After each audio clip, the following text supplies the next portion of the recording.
considered canon in the days of Jesus.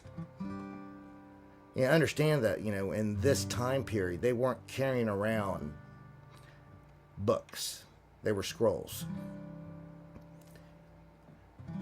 So I'm really going against the grain on this one, folks.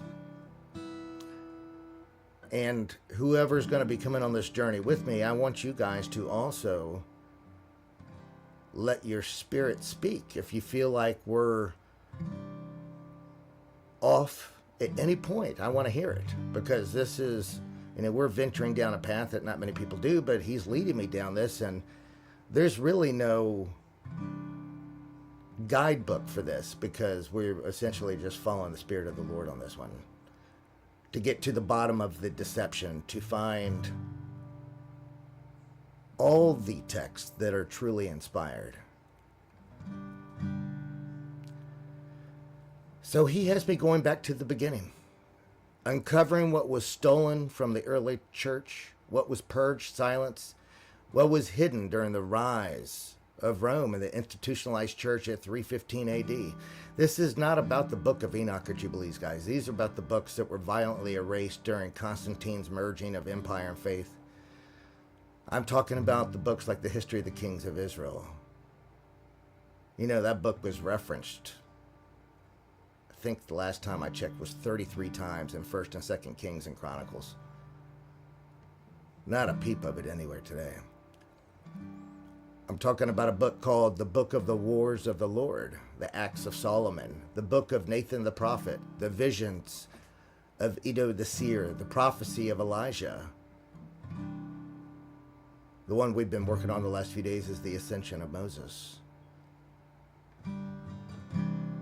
See, before the church became a building, a institution, these were considered canon. These were scripture.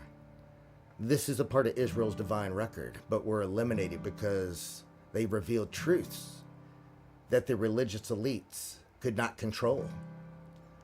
The Lord has really tasked me to seek these lost scrolls, to recover what was stripped away from the bride of Christ, and to restore the church to its pure form. So I'm just a messenger on this.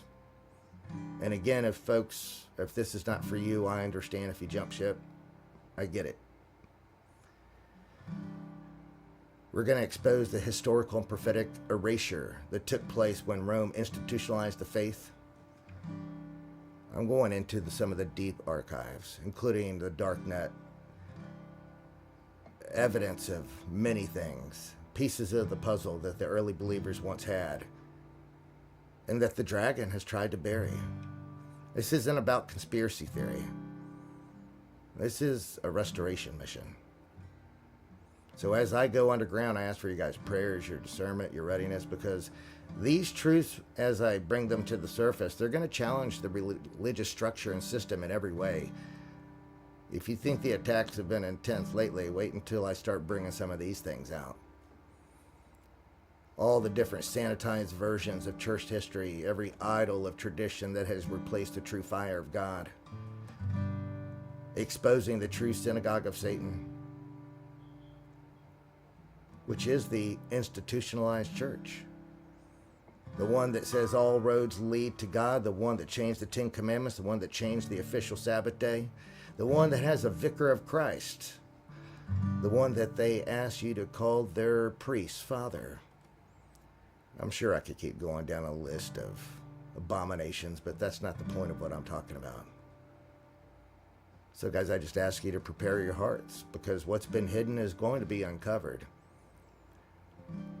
Doors that the Lord opened, no man can shut. What was silenced is going to be proclaimed again. What was stolen is going to be restored to the remnant bride who have ears to hear and eyes to see.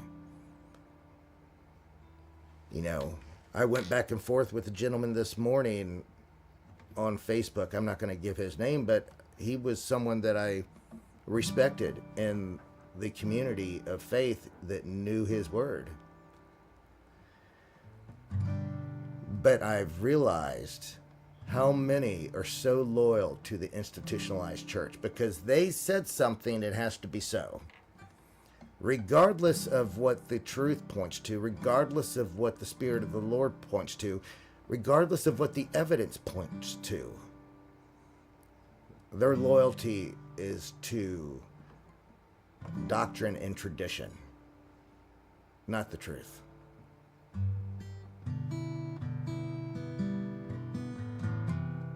Did you guys know that